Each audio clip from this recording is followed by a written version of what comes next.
அனைவருக்கும் அன்பான வணக்கம். இந்த வீடியோவில் நாம் இந்த 2025ஆம் ஆண்டின் பங்குனி மாத ராசி பலன்களை பார்க்கலாம். நிகழும் ஸ்ரீ மங்களகரமான குரோதி வருடம் மார்ச் மாதம் 15ஆம் தேதி சனிக்கிழமை பிரதமை திதி உத்திரம் நட்சத்திரம் கூடிய நாளில் இந்த குரோதி வருடத்தின் கடைசி மாதமான பங்குனி மாதம் பிறக்கின்றது. இந்த மாத தொடக்கத்தில் கிரகங்களின் சஞ்சாரத்தை ஆராய்ந்து பார்த்தால் ரிஷபத்தில் குரு பகவான், மிதுனத்தில் செவ்வாய், கன்னிராசியில் கேது, கும்பத்தில் சனி பகவான், மீனத்தில் சூரியன், புதன், சுக்கிரன், ராகு என இந்த மாத தொடக்கத்தில் கிரகங்கள் சஞ்சரிக்கின்றன. தமிழ் மாதங்களில் கடைசி மாதம் இந்த பங்குனி மாதம். சூரியன் மீன ராசியில் சஞ்சரிக்கும் மாதம் இந்த பங்குனி மாதம். சிவனின் மைந்தன் முருகப்பெருமானுக்கு தேசம் எல்லாம் கொண்டாடப்படும் உத்திர பெருவிழா பங்குனி மாதத்தில் நடைபெறுகின்றது. அந்த நாளில் கந்த பெருமானை சிந்தையில் நிறுத்தி வழிபட்டால் காரியங்களில் வெற்றி கிடைக்கும். ராமபிரான் சீதையை மணந்து கொண்டதும், மீனாட்சி அம்மன் சொக்கநாதரை திருமணம் செய்து கொண்டதும் இந்த பங்குனி மாதத்தில் தான்.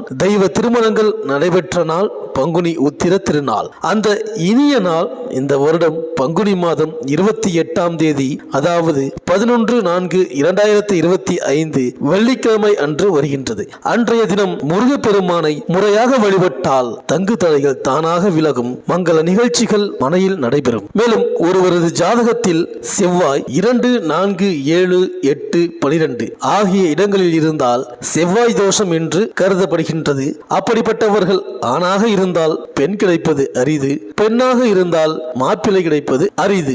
செவ்வாய்க்கு உரிய தலங்களை தேர்ந்தெடுத்து சென்று வழிபட்டு வருவதோடு சுய ஜாதகத்தில் பாதசார அடிப்படையில் தேர்ந்தெடுத்து தெய்வ வழிபாடுகளை மேற்கொண்டு செவ்வாய்க்கிழமை தோறும் முருகப்பெருமானையும் முறையாக வழிபட்டு வந்தால் முத்தான வாழ்க்கை அமையும். செவ்வாய் தோஷத்தை கூட சந்தோஷமாக மாற்றுகிற ஆற்றல் இந்த பங்குனி உத்திரத்திற்கு உண்டு. மேலும் இந்த பங்குனி மாதம் 4ஆம் தேதி புதன் கும்பராசியில் வக்ரமாகின்றார். 15ஆம் தேதி திருக்கணித பஞ்சாங்கப்படி சனி பகவான் கும்பராசியிலிருந்து மீனராசிக்கு பயிற்சியாகின்றார். சனி பயிற்சி நடக்கின்றது. பங்குனி 24ஆம் தேதி செவ்வாய் கடகராசிக்கு பயிற்சியாகின்றார். பங்குனி 27ஆம் தேதி புதன் மீனராசிக்கு பயிற்சியாகின்றார். இந்த கிரகங்களின் சஞ்சாரம் மற்றும் மாற்றத்தினால் உங்கள் ராசிக்கு என்னென்ன பலன்கள் கிடைக்கப் போகின்றது, நீங்கள் செய்ய வேண்டிய பரிகாரங்கள் என்ன என்று இந்த வீடியோவில் பார்க்கலாம். நினைத்ததை நினைத்தபடி நடத்தி முடிப்பதில் வல்லவரான கன்னிராசி அன்பர்களே, தோற்றத்தில் அமைதி, இனிமை பேச்சு, ஆற்றல், அடுத்தவர்களுக்கு கொடுத்த வாக்கை காப்பாற்றும் எண்ணம், எந்த நேரத்திலும் நிதானத்தை இழந்துவிடாத மனநிலை கொண்டவர்கள் நீங்கள். அடுத்தவர் மனம் புண்படாத வகையில் இனிமையாக பேசும் ஆற்றல் உங்களுக்கு இயற்கையாகவே அமைந்திருக்கும். எப்பொழுதும் மகிழ்ச்சியாகவே இருக்க வேண்டும் என்பதே உங்கள் நோக்கம். உங்கள் முயற்சியில் வெற்றியை காண்பது மட்டுமே உங்கள் லட்சியம். எதையும் அலசி ஆராய்ந்து விமர்சித்து பார்க்கும் ஆற்றல் உங்களுக்கு இயற்கையாகவே அமைந்திருக்கும் என்றாலும் உங்களுக்கு எந்த விஷயத்தில் திறமை இருக்கின்றது என்பதை தெரிந்து கொள்ளாமல் இருப்பீர்கள். குடும்பம், தொழில் என்று சதா சர்வ நேரமும் சிந்திப்பதும் செயல்படுவதுமாகவே இருப்பதால் உங்கள் மூளைக்கு ஓய்வு என்பதே இல்லாமல் போகும். எனவே ஓய்வு நேரத்தில் திட்டமிட்டு இயற்கை ஸ்தலங்களுக்கு சென்று வருவது உங்களுக்கு புத்துணர்ச்சியை உண்டாக்கும். கன்னியாராசி அன்பர்களே, எல்லா விஷய பாதிப்புகளிலிருந்தும் உங்களை இந்த மாதத்தில் காப்பாற்றப் போவது சனி பகவான் ஒருவரே. உங்கள் ராசிக்கு இந்த மாதத்தில் 6ஆம் இடத்தில் சனியும் ராசிக்குள் கேதுவும் நிற்கின்ற நிலை. 8 செவ்வாய் லாபஸ்தானத்தில் வக்ர கிரகமாக நிற்கின்ற அமைப்பு. குடும்பஸ்தானத்தை பார்க்கின்ற குரு பகவான் தனபாக்கிய யோகாதிபதியான சுக்கிரனின் உச்ச நிலை. இது போன்றவற்றால் உங்களது வாழ்வில் இனிமேல்தான் நிம்மதி படர இருக்கின்ற. ஜென்ம கேதுவின் கிரக சூழல்களால் சில நேரம் தடுமாற்றங்களையும் ஏற்படுத்தும். 6ஆம் இடத்தில் அமர்ந்திருக்கின்ற சனி பகவான் எப்பேற்பட்ட குறையையும் சரி செய்கின்ற வலிமையோடு சுழல்கிறார். ராசிநாதன் புதன் கிரகத்தின் வலிமையாலும் நினைத்ததை நினைத்தபடி அனுபவிக்கப் போகின்றீர்கள். குடும்ப வாழ்க்கையில் தேவை அத்தியாவசிய விஷய கடமைகளை திட்டமிட்டபடி நிறைவேற்றலாம். ஆரோக்கிய ரீதியாக தொல்லை, தொந்தரவு, அலைச்சல், பெரிய வைத்திய செலவு என ஏற்படாது. குடும்பத்திற்கான எதிர்கால முன்னேற்ற வகையில் செய்து வருகின்ற முயற்சிகள், வீடு, கட்டிடம், மண்மனை சொத்துக்களை புதிதாக வாங்குவது, வீட்டிற்கு தேவையான அத்தியாவசிய விஷய சேர்க்கைகள் அனைத்திற்கும் இந்த மாதம் 2வது வாரம் சாதகம் ஏற்படும். மொத்தத்தில் ஜென்ம கேதுவால் சீரற்ற மனநிலையில் இருந்து முற்றிலும் விடுபடுவீர்கள். உத்தியோகம், பணி, பதவி விஷயங்கள் எந்தவித புது நெருக்கடி இல்லாமல் நகரப் போகின்றது. அனைவருக்கும் 3வது வாரத்திலிருந்து எதிர்பாராத பணவரவு,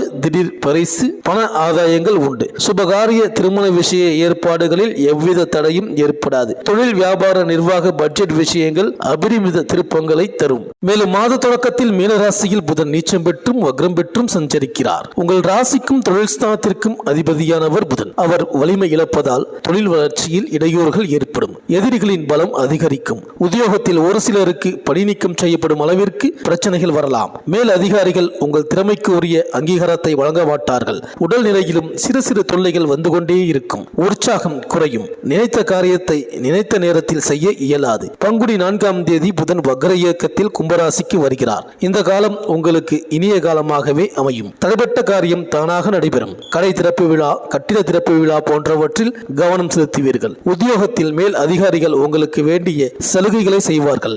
ஒரு சிலருக்கு ஊதிய உயர்வுடன் கூடிய இடமாற்றம் ஏற்படலாம். ஆகார கட்டுப்பாட்டின் மூலம் ஆரோக்கியம் சீராகும். வாங்கிய கடனை கொடுத்து மகிழ வாய்ப்புகள் உருவாகும். புதிய உத்தியோகத்திற்கு முயற்சித்தவர்களுக்கு அது கைகூடும். மேலும் மீனத்தில் உள்ள சுக்கிரன் இந்த மாதம் முழுவதும் வக்ரம் பெற்று சஞ்சரிக்கிறார். அசுர குருவான சுக்கிரன் வக்ரம் பெறுவது ஒரு வழிக்கு நன்மைதான் என்றாலும் உங்கள் ராசிக்கு தனாதிபதியாகவும் பாக்கியாதிபதியாகவும் விளங்குபவர் சுக்கிரன். அவர் வக்ரம் பெறுவதால் தனவரவில் தடைகள் ஏற்படும். பிறருக்கு பொறுப்பு சொல்லி வாங்கி கொடுத்த தொகையில் பிரச்சனைகள் ஏற்படலாம். ஒரு கடனை அடைக்க மற்றொரு கடன் வாங்கும் சூழ்நிலை உருவாகும். பண பற்றாக்குறையின் காரணமாக விலை உயர்ந்த பொருட்களை விற்க நேரிடும். வீடு மாற்றம், இடமாற்றம் ஏற்படுவதற்கான சூழ்நிலை அமையும். மேலும் பங்குனி 24ஆம் தேதி கடகராசிக்கு செல்லும் செவ்வாய் நீச்சம் பெற்று சஞ்சரிக்கிறார். உங்கள் ராசிக்கு 3, 8 ஆகிடங்களுக்கு அதிபதியான செவ்வாய் நீச்சம் பெறுவது நன்மைதான். கெட்டவன் கெட்டிடில் கிட்டிடும் ராஜயோகம் என்பதற்கு ஏற்ப நல்ல காரியங்கள் பல நடைபெறும். குறிப்பாக இடம் பூமியால் ஏற்பட்ட பிரச்சனை அகலும். இல்லத்தில் ஒற்றுமை நிலவும். பஞ்சாயத்துக்கள் சாதகமாக இருக்கும். உடன்பிறப்புகள் உங்கள் குணமறிந்து நடந்து கொள்வார்கள். தொழில் மற்றும் வியாபாரத்தில் கணிசமான தொகை உங்கள் கைகளில் புரளும். இதுவரை உங்கள் ராசிக்கு சத்ருஸ்தானம் எனும் 6ஆம் வீட்டில் இருந்த சனி பகவான் உங்களுக்கு பல்வேறு நன்மைகளை வழங்கி வந்தார். எடுத்த காரியங்களில் வெற்றியையும் அபார ஆற்றலையும் எதிரிகளை எதிர்த்து நிற்கக்கூடிய வலிமையையும் உங்களுக்கு வழங்கி வந்தார். நீங்கள் முயற்சி செய்த வேலைகள் எல்லாம் உங்களுக்கு லாபத்தை வழங்கியது. உங்கள் உடலில் இருந்த சங்கடங்கள் எல்லாம் விலகி போனது. வழக்குகள் உங்களுக்கு சாதகமானது. அதனால் கடந்த காலம் என்பது உங்களுக்கு ஒரு யோகமான காலம் என்றே சொல்ல வேண்டும். இந்த நிலையில் பங்குனி 15ஆம் தேதி அதாவது 29/3/2025 முதல் உங்கள் ராசிக்கு 7ஆம் வீடான மிதுன ராசிக்குள் கண்டக சனியாக திருக்கணித பஞ்சாங்கப்படி சஞ்சரிக்க உள்ளார். உங்கள் ராசிநாதனுக்கு சனி பகவான் நட்பு என்றாலும் அவர் எங்கு சஞ்சரிக்கின்றாரோ அந்த இடத்திற்குரிய பலன்களை ஜாதகருக்கு நியாயமாகவும் நேர்மையாகவும் பாரபட்சமின்றியும் வழங்கக்கூடியவர். அதன் காரணமாகத்தான் சனி பகவானுக்கு நீதிமான் என்ற பெயர் வழங்கப்படுகின்றது. அந்நிய நபர்களால் அலைச்சல், பாதிப்பு, கண்டங்கள், பணவிரயம் உண்டாகலாம். இந்த காலத்தில் எதிர்ப்பாளினரின் நட்பு தவறான உறவில் கொண்டு போய்விடும். அப்படி உறவு கொண்டவருடன் மனவாழ்வும் காண நேரலாம். எதிர்பார்த்த வகையில் வருமானம் வரும் என்றாலும் ஆடம்பர வீண் செலவுகள் அதிகரிக்கும். கணவன் மனைவியிடையே சில நேரங்களில் வாக்குவாதம் உண்டாகி பிரச்சனையில் கொண்டு போய்விடும். நட்புகளிடமும் பிரச்சனைகள் தோன்றலாம். உங்கள் வாழ்க்கையில் சில படிப்பினைகளையும் நீங்கள் அடைய வேண்டியதாக இருக்கும். உங்களுடன் இருப்பவர்களின் சுய முகத்தை இந்த காலத்தில் நீங்கள் பார்ப்பீர்கள். இந்த கன்னியாராசி அன்பர்கள் சனிக்கிழமை தோறும் ஆஞ்சநேயரை வணங்கி வழிபட்டு வருவதுடன் ஒரு முறை திருநள்ளாறு அல்லது திருக்கொள்ளிக்காடு, குச்சனூர் போன்ற இடங்களில் அருள்பாலிக்கும் சனி பகவான் சன்னதிகளுக்கு சென்று வழிபட்டு வருவதால் சங்கடங்கள் குறையும். இந்த வீடியோ உங்களுக்கு பிடிச்சிருந்தா லைக் பண்ணுங்க, உங்க ஃப்ரெண்ட்ஸ்களுக்கு ஷேர் பண்ணுங்க. நம்ம சேனலை தொடர்ந்து பார்க்க மறக்காம சப்ஸ்கிரைப் பண்ணுங்க. பக்கத்தில் இருக்கிற பெல் ஐக்கானை கிளிக் பண்ணிக்கிங்க. மீண்டும் அடுத்த வீடியோவில் சந்திப்போம். நன்றி, வணக்கம்.